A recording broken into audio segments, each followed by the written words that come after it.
And for the next presentation, we would like to bring up to the stage Mayor Michael Rama from Cebu City in the Philippines. Ladies and gentlemen, please give him a warm welcome.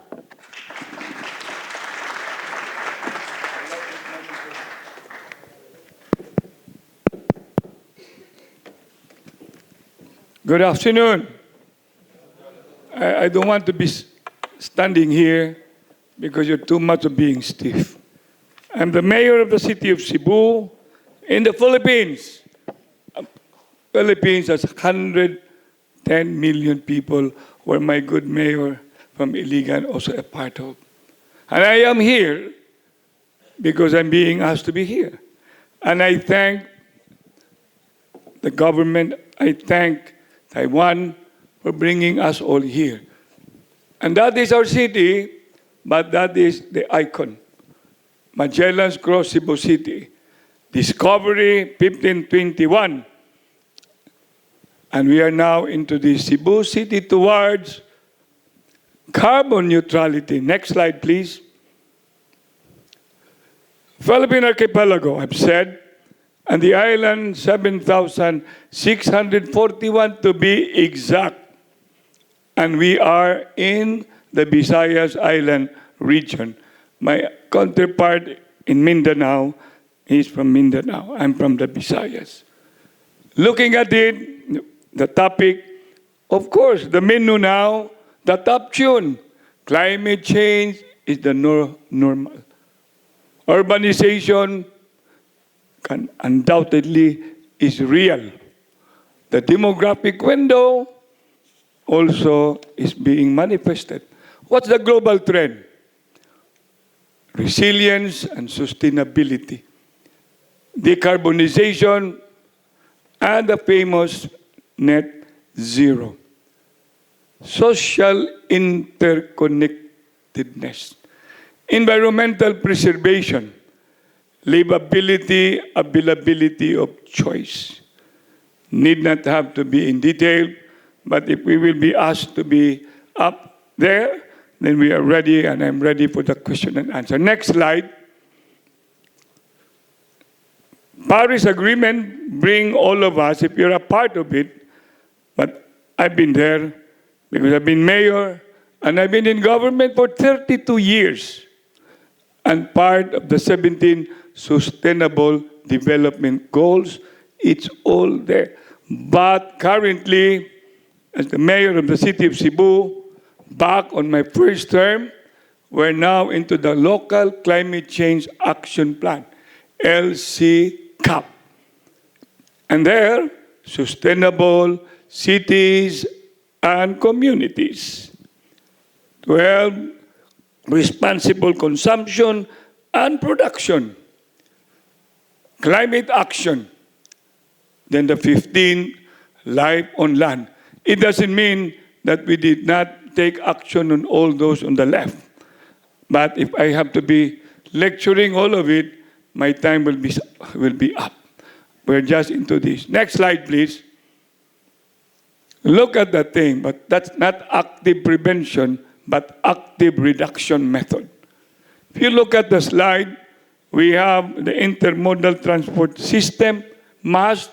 We already have that, not just in the pipeline.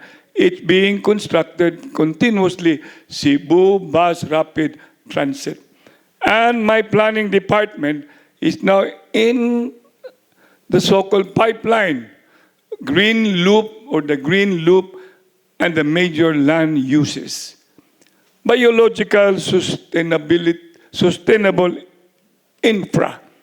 In fact, we have here the private sector with me, prime waste, getting into the waste to energy.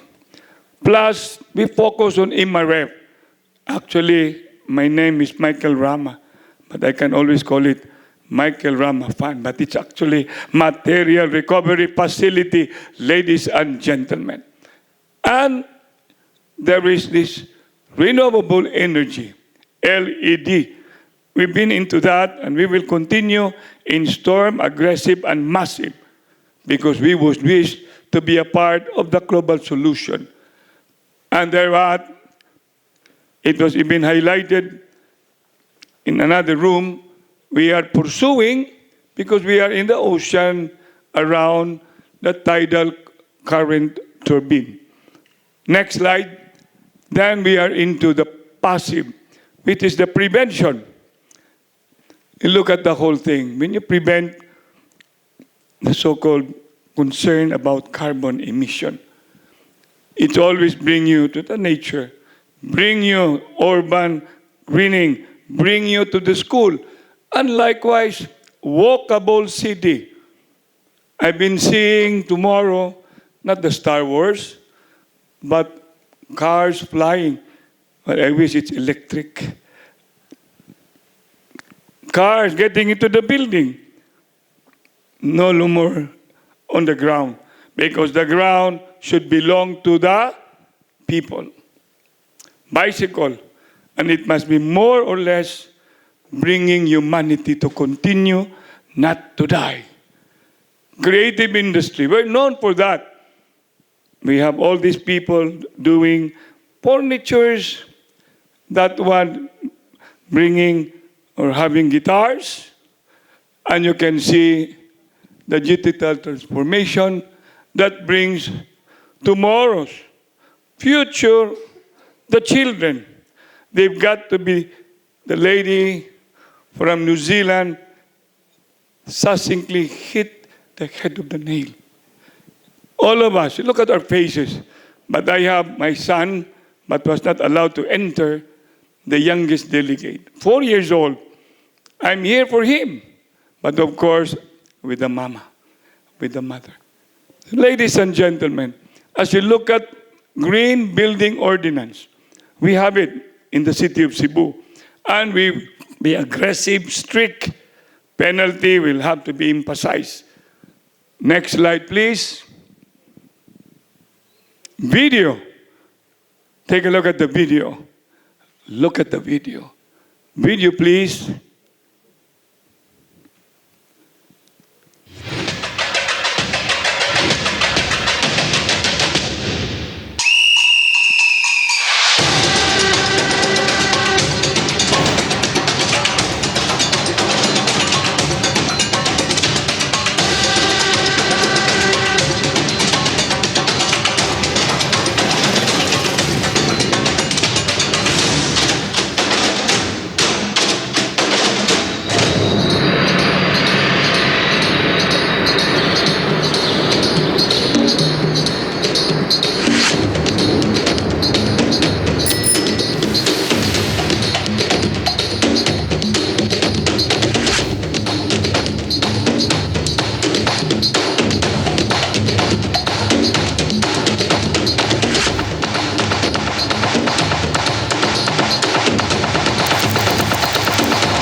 Big hand to me. Ladies and gentlemen, that is my city. That is our city. I can't be as effective as a leader if I don't have a private sector and my colleagues in the city government.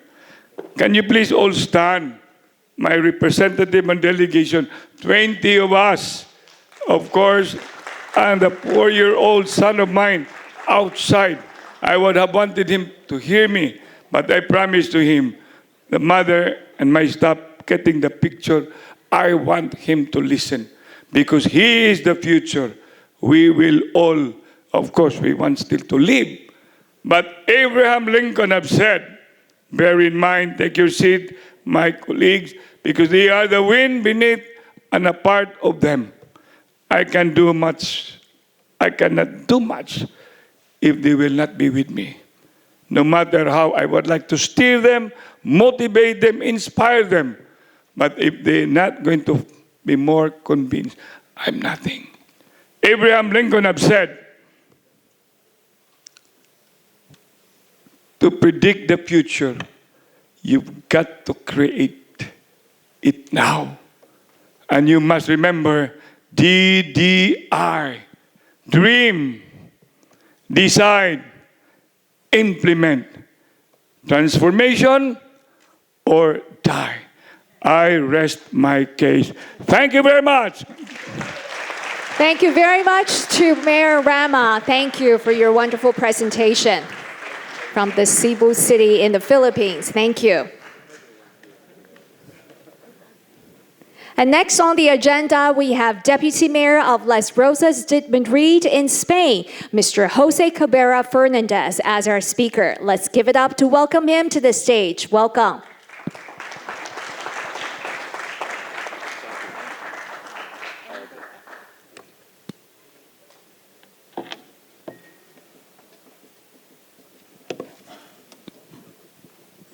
Thank you. Good afternoon. We are in Spain, in Madrid. Las Rozas de Madrid is a country and is good to try to do that. It's a country close to Madrid, and in which we are about 100,000 people in the city. Thank you for the organizations about the initiative and the give to all the participants new impetus to allow us to continue to implement, upgrade and growing the projects we are working on, and that it will make our agendas very fruitful. About the technology and innovations, are very valuable tools for improving efficiency and effectiveness. We must face the change that the future holds for our cities. Our ultimate goal with is to improve the quality of life of our neighbors. To integrate government, we develop Las Rozas Innova. Is a public company in which is for us, in our law system, is very important tool for develop all the things that we want to work about that. The city commitment is becoming an agile, sustainability, modern, intelligent, and full of opportunity space. It's a vehicle to promote the development of the city as a benchmark in the use of technology and innovation to improve citizen service and quality of life. We have to set up forums to support entrepreneurship in our municipal accelerator. Is a very important thing that we develop with Las Rozas Innova. Third investment are coming to see the startup from Las Rozas because we have an important ecosystem about it. The public company of Las Rozas was created to, here I have maybe another about the place where we are, was created to boost the city entrepreneurial ecosystem, connect it with entrepreneurs, attract, invest, and talent, and develop and implement technological and innovation solutions. In that way, Innova is a tool to the service of the resident of Las Rozas and local commerce, for example, through the digital Sherpas, has seen support the digitalizations and technological transformation. A smart city office service, energy management service, sandbox in which we try to make different things like a system with a car selling and other things. Public purchase of innovations, public fundraising office, and sustainability urban mobility plan in which we use different technology for develop that. In that way, the resident of Las Rozas benefit from the existing, from the Innova, among other reasons, because we are working in the rehabilitations from the neighborhoods. Here we have some of the companies that we have in our city. important companies like Hewlett-Packard, like LG, like Kyocera, and Johnson Controls, because we have an important ecosystem with important technological companies in our city. Innova have an important priority for us in our city. Is here we have some of the different network and recognition that we have for this company, and another in connecting to the business and entrepreneurial ecosystem. We have a hub, obviously, invest forums. We have our forums, both the investment ecosystem and open innovations with our platform. And other important, like I said, is the priority, which is the mobility. We have support the sustainability urban mobility plan, the result of active listening to the people of Las Rozas.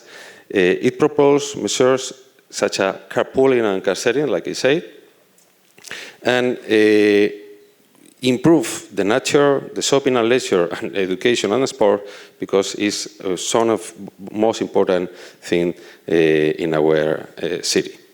Mod is another. Sorry, I don't have here. Here is about the different ecosystem I was speaking before. The quality of life, the different works, nature, sports, shopping, education. And MOD is a new initiative. I don't know if that's work. Here, it's okay. And in MOD, we're working in 6 lines in that way.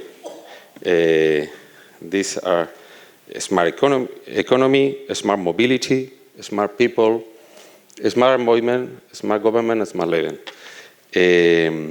We think so it's important, all of that, but smart people is maybe the most important from that.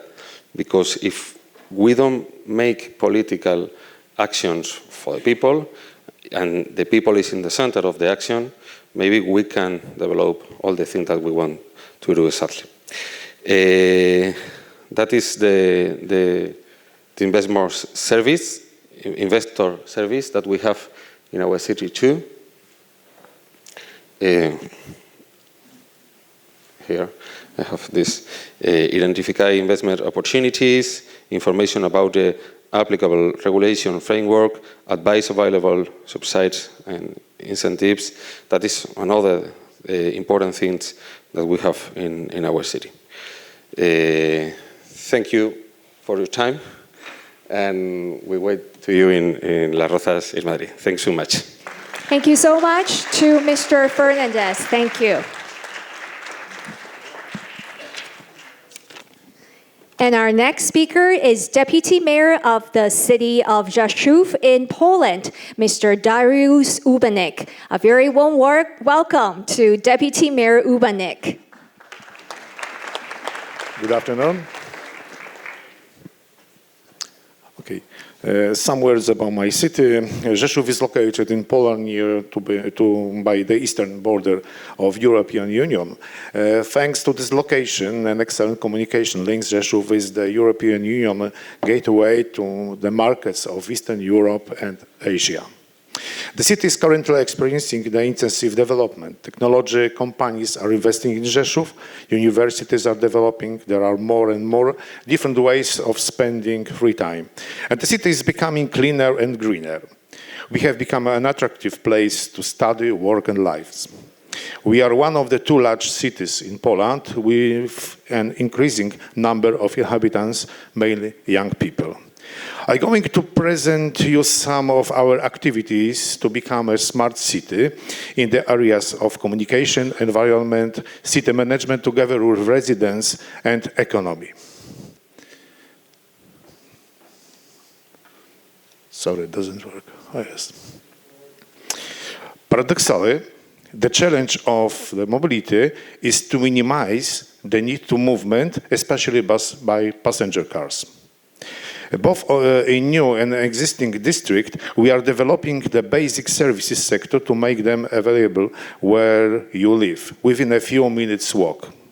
However, if you need to move, we provide efficient and comfortable public transport based on the integration of various forms of transport and ecological alternatives. Today, a large part of our buses fleet consists of electric vehicles, and in the near future, we will supplement it with hydrogen-powered ones.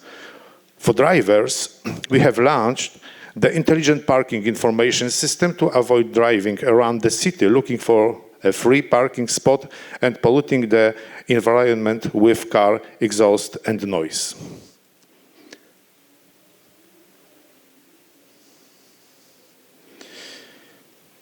Currently, ensuring online security has become a key task, especially recently in connection with the war in Ukraine. We are the first in Poland to launch the Security Operations Center, which is responsible for protecting urban structure against cyber threats.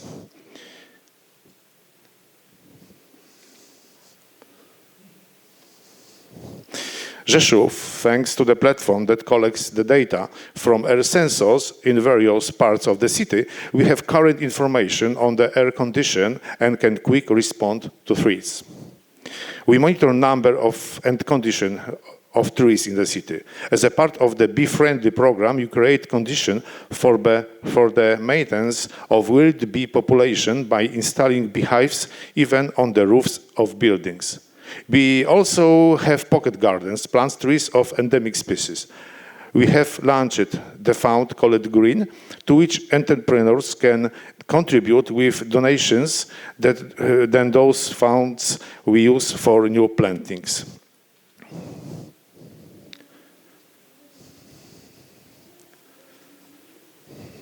We also do this so every city resident has access to green areas within a maximum 10-minute walks. Our goal is for 100% of the city inhabitants to have such possibility in 2045.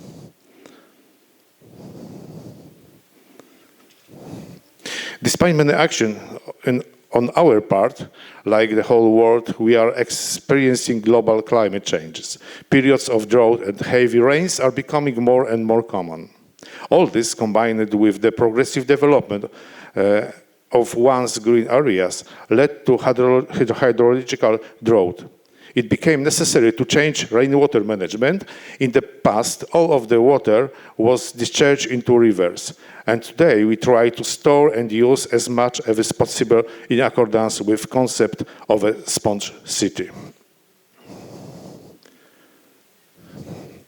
The climate change I mentioned is mainly influenced by an economy based on fossil fuels. Since in Poland electricity is produced mostly from coal, we decided to produce green energy from sun and biogas for our own purposes. We install photovoltaic in every possible place, for example on glass facades using quantum dot technology. That was infrastructure. Let's move on to the citizen and their participation in the city management.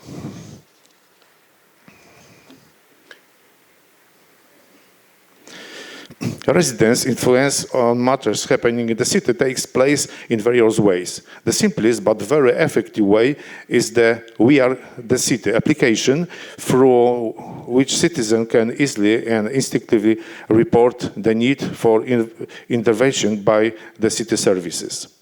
We have made part of the city budget to residents' disposal, so they can decide on what the money will spend on their districts, playgrounds, sports fields, gardens, etc. Rzeszów is a leader in the Open Data initiative. We share our resources and collect databases in order to prepare projects that enable faster service to residents, investors, and designers.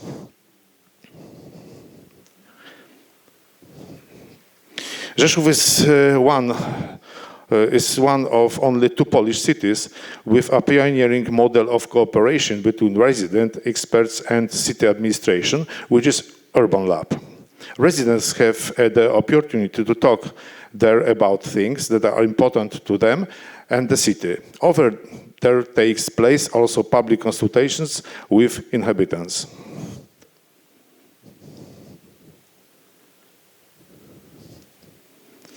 Oops. Sorry.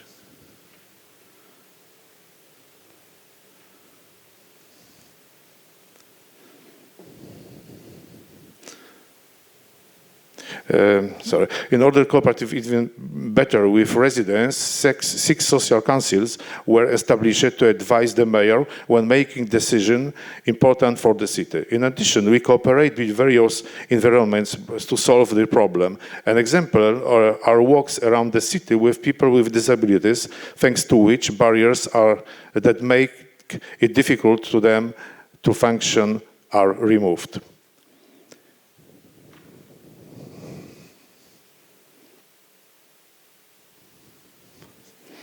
Many European cities are experiencing crisis caused by lack of the integration of immigrants into local communities. Due to the development of the city and the situation in Ukraine, we have become a multinational and multicultural city. That is why we are creating International Center of Integration as a space for mutual integration, understanding and bringing together cultures and customs, as well as building a consolidating positive social relation between foreigners and the residents of Rzeszów.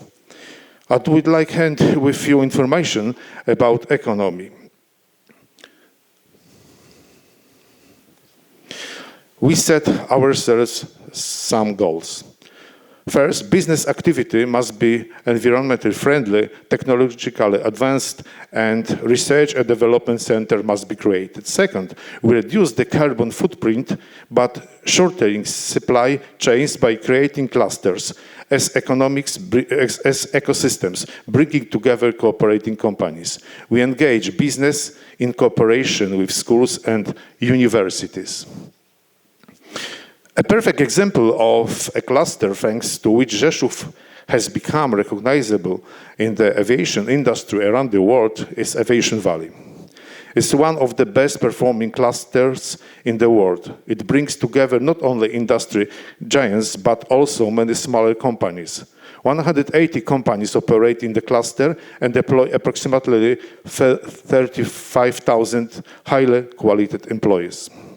Following this good example, we are developing other industries such as automotive, household appliances, IT, and pharmacy, so that they can also repeat the success of Aviation Valley.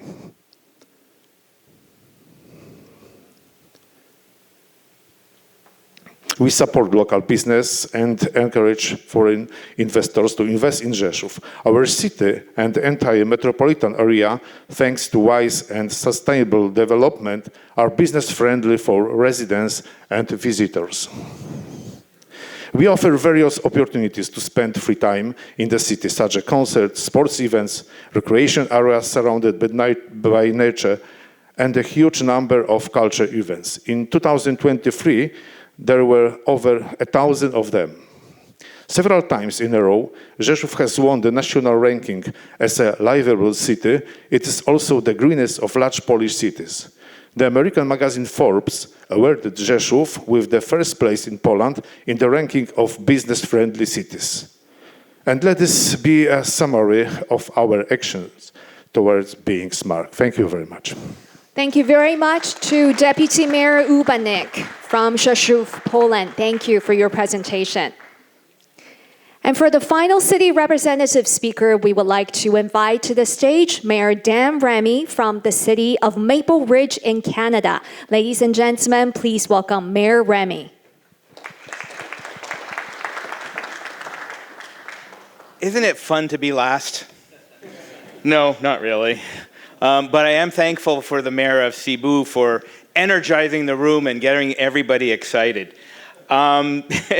Okay, so my name is Dan Remy. I'm the mayor of Maple Ridge. A little bit of background. Back in before 2015, I knew nothing about climate change. I was one of those people that, I lived my life, threw garbage out where I was supposed to throw it out, but really didn't pay much attention to it.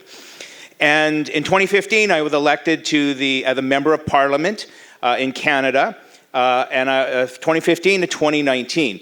And that's where the Liberal government at the time went to COP 28 and said, we're back on, we're back there, we're gonna be a force of change for climate change.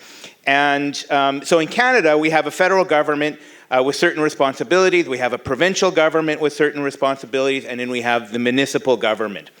It's been an interesting ride for me because everywhere I go and everything I do, I'm looking at it as a lens of, do the average person understand what we're up against? And I've been privileged enough to attend conferences in Panama, be part of Parlaméricas, listen to folks from underprivileged countries as they struggle to meet regulations to help control and funding to help control what's going on around there. So here we are today, and it's an honor to be here. And it's an honor to listen to all my colleagues on the stage. Love the different styles and techniques. It's really great. So my question is, why are we here today? Why are you here today? Well, let me show you why I am here today. And I have a little video as well. If we can hit the video.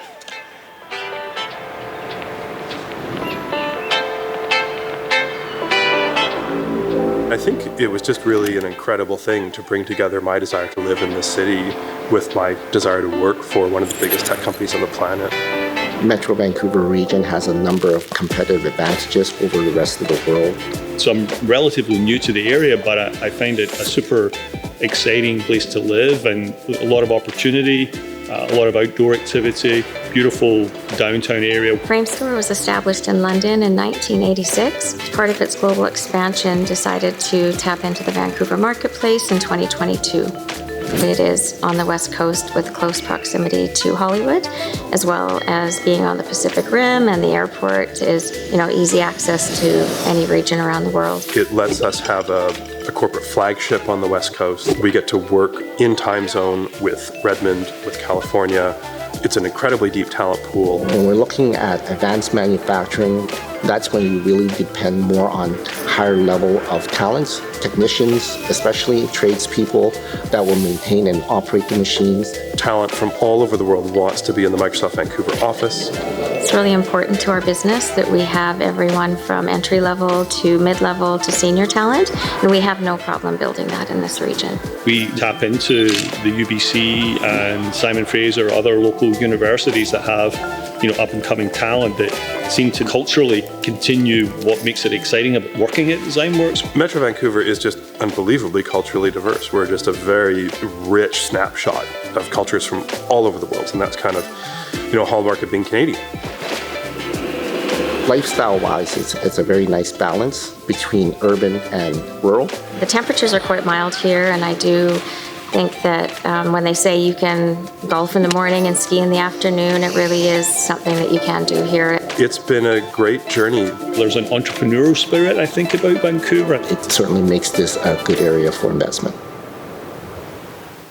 Okay, we can stop that, it's over. That was the long version, by the way. So I'm from the city of Maple Ridge, and you're wondering why we're showing you Metro Vancouver, because we are 30 minutes outside of Metro Vancouver. And we are a conglomerate that Metro Vancouver does our water, our sewage, our air quality control. So they do a lot, and we work together to ensure that we are making progress when it comes to climate change. So the city of Maple Ridge, next slide here. Oh, no, wait. There it is. The city of Maple Ridge, kind of like a little map there. Like I said, we're about 30 minutes outside of Vancouver, 45 if you're stuck in traffic. There it is. We have a population of 90,000, actually now it's 96,000. We are twice the national rate of growth in Canada. So 10.6%, we're one of the fastest growing cities in British Columbia. The household median income is $97,000, which is about $20,000 more than the city of Vancouver. We have 100 acres of non-residential growth areas that are under review. So we are looking to grow our industry, but we want to do it in a smart way. Go to the next slide there. As we can see, 10.6%. The growth rate is phenomenal for us. In the next 10 years, we're going to hit another 20 to 30,000 people. Why is that important? Because where I live, we're a watershed community. We have trees, we have forests, we have mountains, we have fish, and there's growth everywhere. There's greenery everywhere. We don't want to end up like the concrete jungle. And that's why this is so interesting for me to be here today and listen to all the stories, because there's a way to grow without tearing it all down. That is what's exciting for me. Oops. So I want to talk about some of the things that we're doing. When we were elected in 2022, climate leadership was a pivotal point in our campaign. We do have climate issues. We do have things that we're working on. But we made it a pivotal point. We're 5 strong that believe in climate change and believe that we have to start to take chances. We have to start to do things to minimize the mitigation that climate change has. When you think about what we're seeing in Canada, forest fires, every year more and more and more. Flooding, every year more and more and more. Well, guess what? We live right next to the rivers. We live right next to forests. It's a beautiful place to live, but I worry that one day I'm going to have to evacuate my city if we have that kind of climate issues happening to us. So I mentioned earlier, I just wanted to quickly talk about the BC government, which is the province that we're in. They have their roadmap to 2030 aims to increase the use of clean and renewable energy and reduce greenhouse gases emissions by 40% by 2030 and 80% by 2050. Now, when we look at what's happening in BC, 95% of BC's electric production is clean. Clean, think about that. However, and this is the part that gets me, electricity accounts for only 22% of the total energy that we use. So we have a long road to go. Most energy consumed, 78%, is sourced from fossil fuels. Now, earlier when I talked about for me trying to understand what climate change was, a lot of people don't get it. We want to be in our cars. We want our cars to be bigger. We want to drive everywhere from A to B to C without realizing the impact that it had. We're afraid to sacrifice those challenges. So what's important for me is being able to educate the population, being able to show them you can get this done without sacrificing if you take certain measures in place.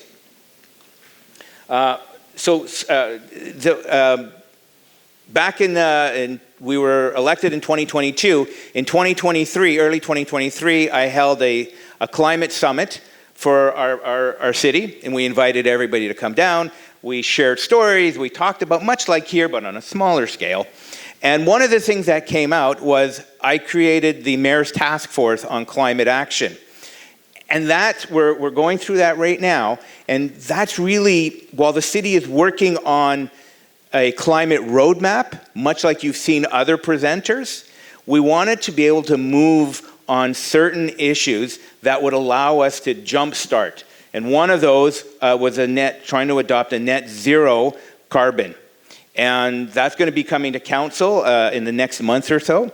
The province has us at net zero by 2030. We want to advance that.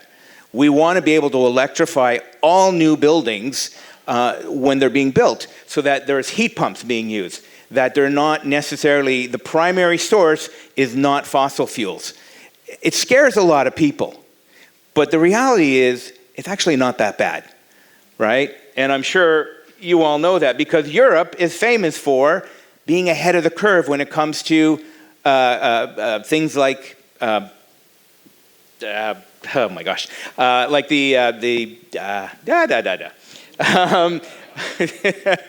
I'm waking everybody up here, including myself. So, like when I went out and bought a new washer dryer, one of the things I did was we looked around and we found a dryer that was a heat pump. And it was amazing because we don't need to vent. It's small things like that. And I tell all the people that I work with and I live with, and everybody's shocked. But yet Europe has adopted that kind of technology, right? So making something, a small change like that, can make a big difference and minimize the risk of fire. So when we look at things, it's about what can we do to minimize the risk, to mitigate the challenges that we have with climate change. Where the city itself is working on a new urban forest management strategy. Because as I said before, I don't want to cut down all the trees. I want to have tree canopy. When you cut down all the trees, what happens? It's so hot because you don't have that tree cover. Again, little things that we can do. We're working on a climate adaptation and resilience planning, as well as energy efficiency of city operations. We're trying to digitize a lot of the things. We don't get a lot of snow where we are, but when we do, everybody's, oh my gosh, I can't move. So one of the things we did was we digitized a snow tracking app, so that you'd able to see where the snow plows are coming to remove the snow. A little thing, but they all add up. When we are one of 16 cities right now that are testing a digital AI planning tool, so we can help reduce the cost of building when we're building buildings and what have you. And we want to be able to work on those items that can help, again, minimize the cost to building, as well as work on reducing the carbon output of our buildings, because we know that that's a big carbon emitter for us in Canada. So having said that, I think I saw a sign there that said time's up. Is it gone now? But it's gone, so I don't know. Can I keep talking? No, I guess not. Listen, thank you very much. I appreciate it. This has been a great day. I appreciate being here. Thank you very much.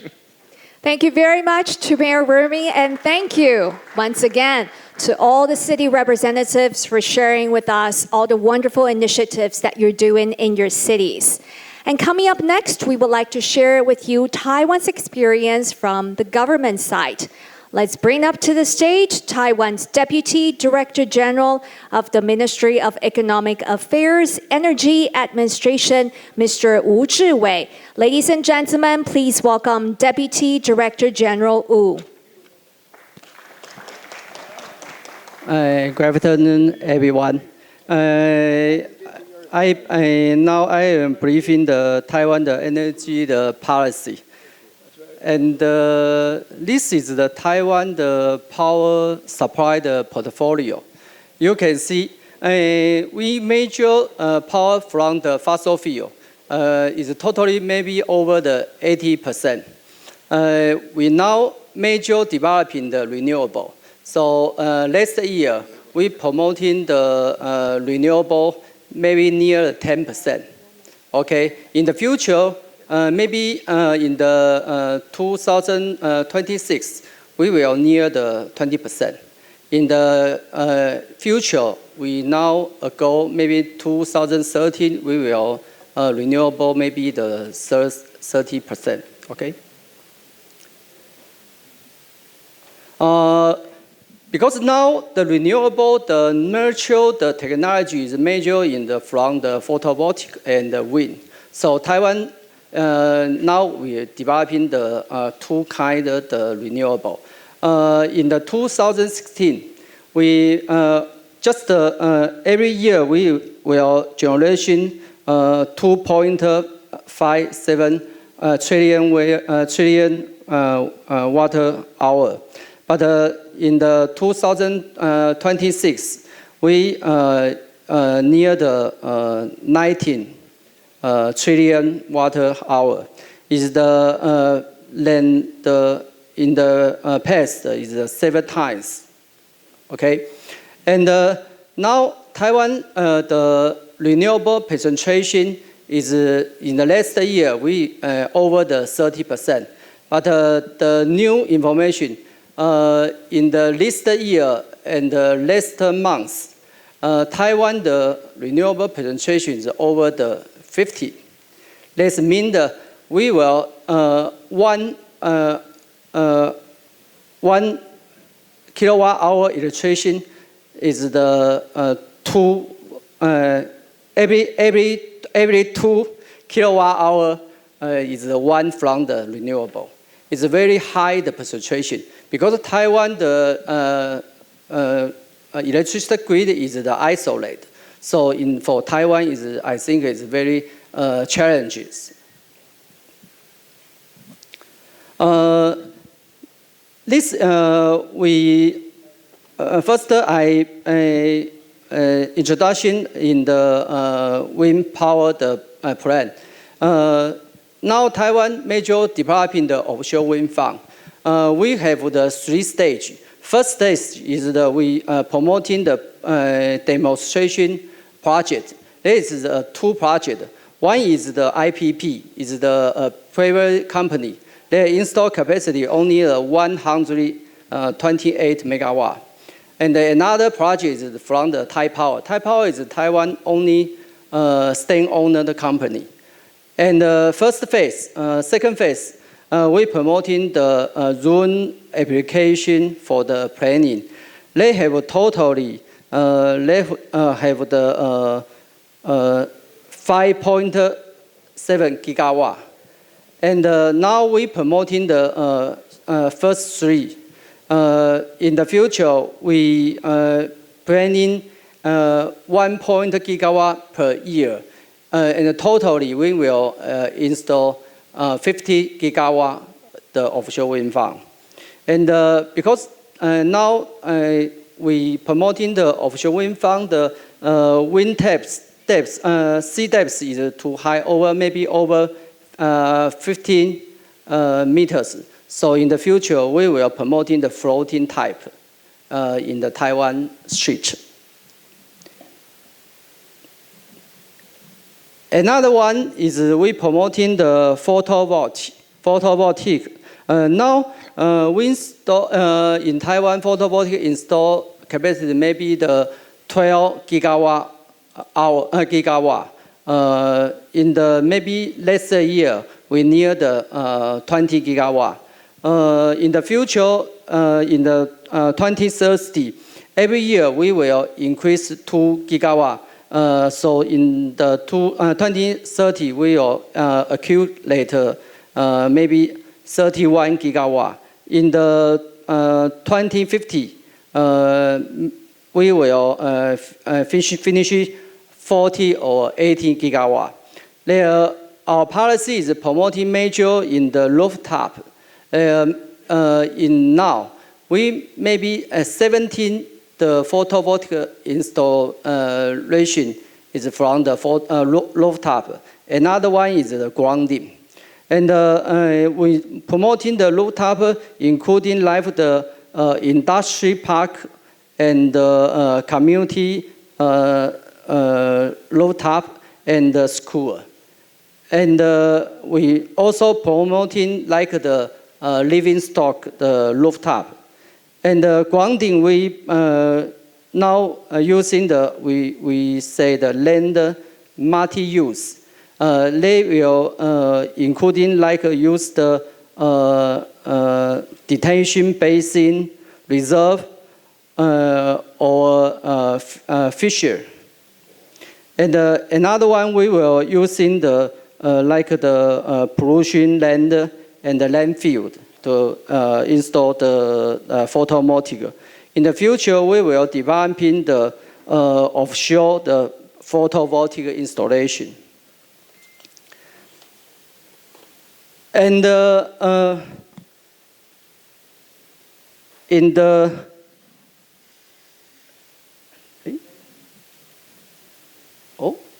why next?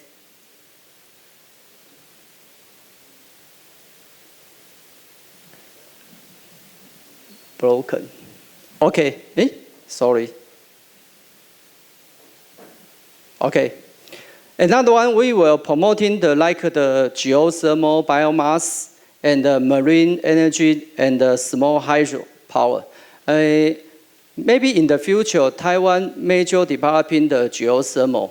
If you have been to Taiwan, in the Taiwan the North Pass, there are many hot springs. But we now promoting the geothermal. We needed to more technology because we have many hot springs, but we now the geothermal install capacity is very small. Another one, we promoting the hydrogen. Why? Next, okay. We promote hydrogen is the world surface. One is from the supply, and another one is infrastructure, and another one is the power generation. Because maybe in the future, Taiwan hydrogen will from in the other countries. So we will developing like the infrastructure, like the terminal and the pipeline system and the storage. Another one, we will developing the refueling station, promoting the hydrogen car.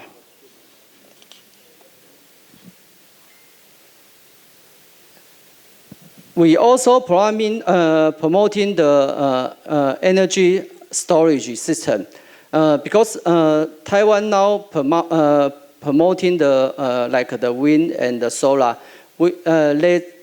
Let's faithfully renewable. So we needed to install reserve storage to smoothing the electricity supply. So now in the our target in the 2030, we will finish the 5.5 gigawatt install capacity to the energy storage. Finally, Taiwan now we promoting the energy transition. We were hoping to developing the net zero community. Also we will promoting the industry upgrading, and in the future we will have activity participated in the multilateral international energy cooperation. This is my briefing. Thank you. Thank you very much to Deputy Director General Wu for your presentation. Thank you. And next, we will hear the perspectives from Taiwan's private sector. Please welcome Ms. Chen Huiping, founder of Taiwan Green Energy for Charity Association. Welcome, Ms. Chen.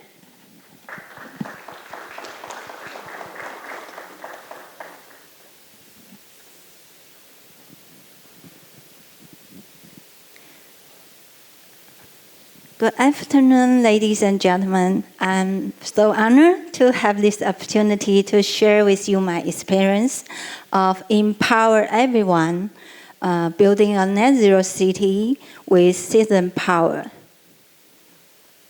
I'm Phoebe, the co-founder of Sunny Founder, and I'm also the founder of Taiwan Green Energy for Charity Association. As a sociologist, I'm interested in human and the society they created. When I look at the global society, I found that more than half of the population lives in cities. And urban populations generate more than 70% of global energy use and carbon emissions. Therefore, city will be the key point for achieving the net zero goal. And I believe that we must put people at the heart of the energy transition process to achieve inclusive future. Today, I'll show you how I engage more people and stakeholders to achieve the goal of sustainable energy for all. Firstly, I established Sunny Founder with several partners in 2015. Sunny Founder is a company dedicated to promoting the popularization of green energy. We created the first green energy crowdfunding platform in Taiwan. It provides people with a very simple way to become a citizen power plant partner. Through Sunny Founder's platform, you only need to purchase one solar panel, and you can share the benefits with other participants. You are free to purchase any solar panels in your favorite cities. In Taipei, we built up a citizen power plant on the rooftop of junior high school. It's also the best place for the energy education. And in the countryside, we built a community power plant in a small town in Yilan. Here I'm particularly grateful to the energy administration for providing the community power plant subsidy, which give us resources to promote communication with local residents. Until now, Sunny Founder has become the largest citizen power plant platform in Taiwan. Over 40,000 people have participated in constructing more than 600 solar PV systems. In addition to calling for more people to participate on the road to achieving the net zero goal, I believe it's more important to ensure the just transition, and we want to make sure leave no vulnerable people behind. Therefore, I dedicate to promote the green energy for charity model, helping disadvantaged groups to participate in and benefit from green energy. In 2018, I further established the Taiwan Green Energy for Charity Association. The green energy charity model is an innovative way to achieving energy justice. It combines the donation efforts of enterprises or the general public.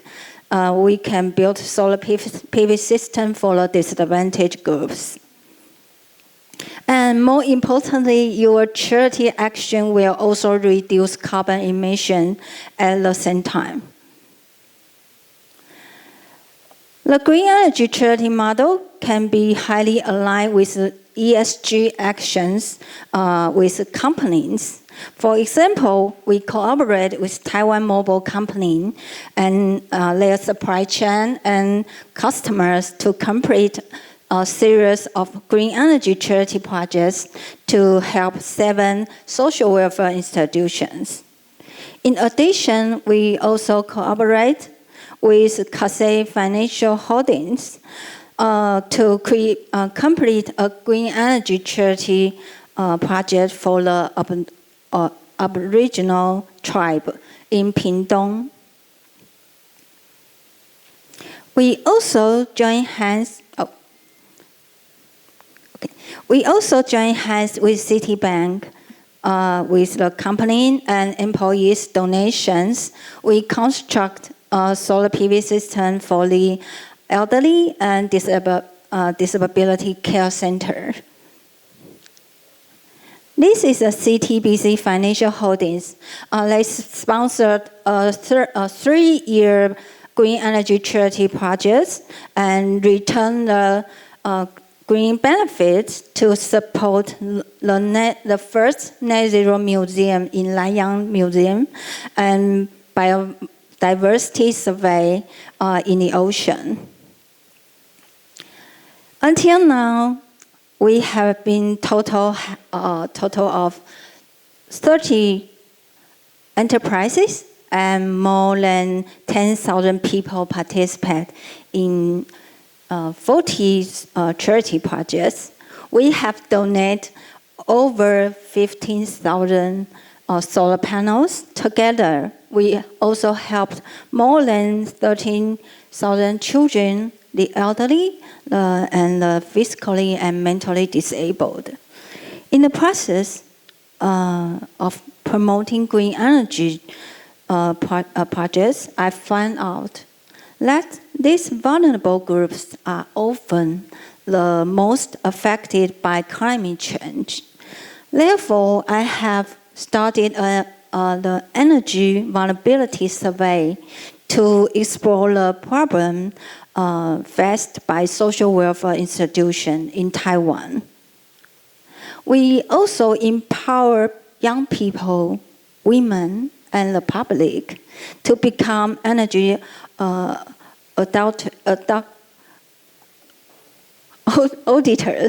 energy auditors, and we can help the social welfare organization to understand what their energy status. This year, we started the first energy vulnerability survey in Yilan County in 2015. I hope, looking forward, I'm hope to expand the application of the energy vulnerabilities survey to more cities. And finally, at the end of my speech, I would like to ask you this question. In 2015, how old were you? And what kind of future you want? The journey toward the net zero is a long and challenging road ahead of us. And I believe the future depends on what we do today.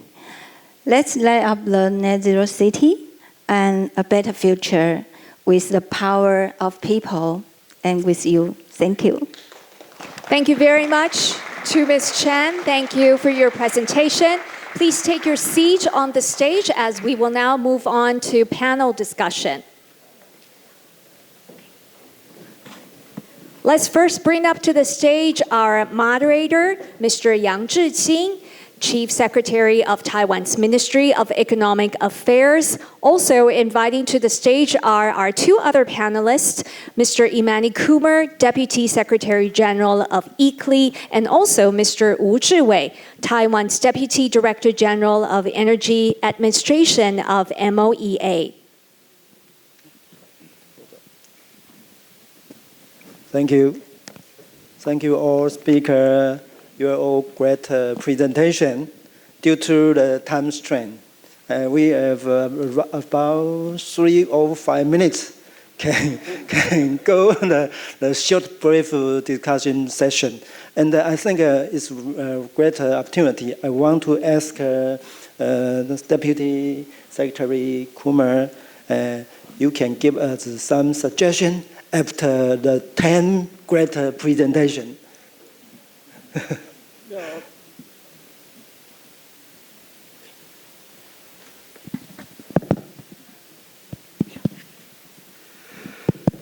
Thank you. I'm so happy to listen to all the 10 city presentations, including our mayor from Cebu, who is our friend for the long, from ICLEI friend.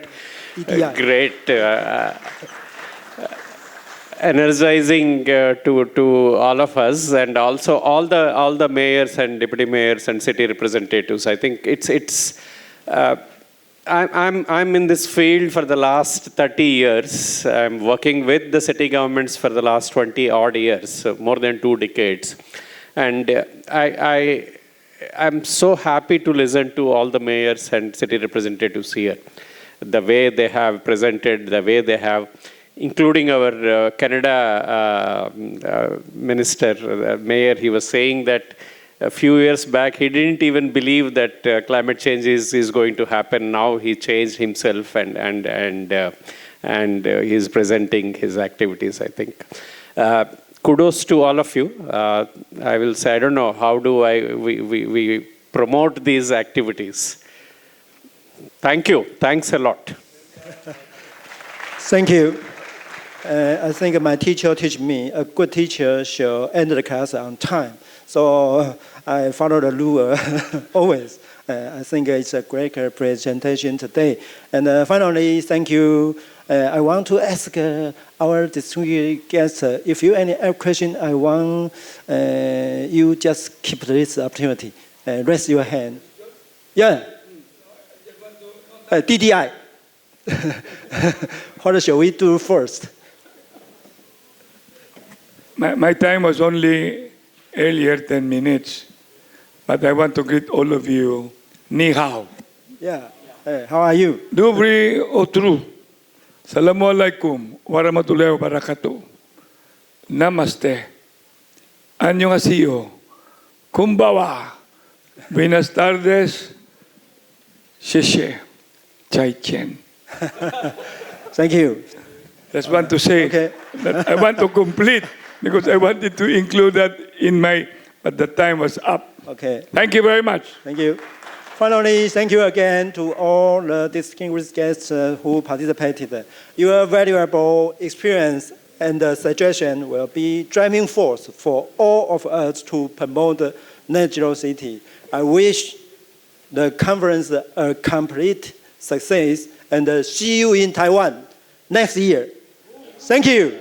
Thank you very much to Chief Secretary Yang. Thank you for moderating the session for us.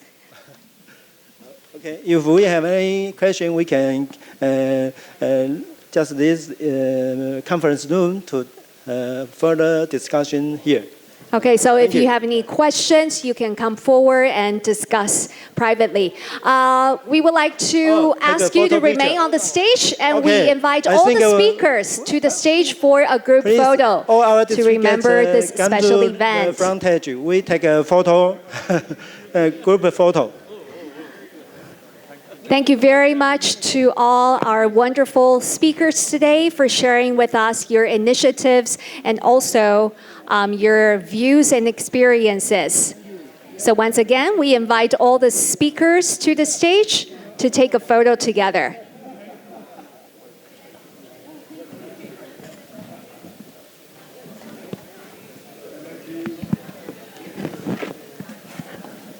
Okay, everyone, please look into the cameras in the center together. Okay, please look into our photographer in the center.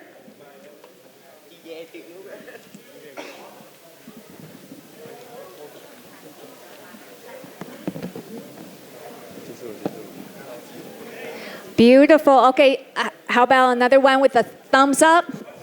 Taiwanese style.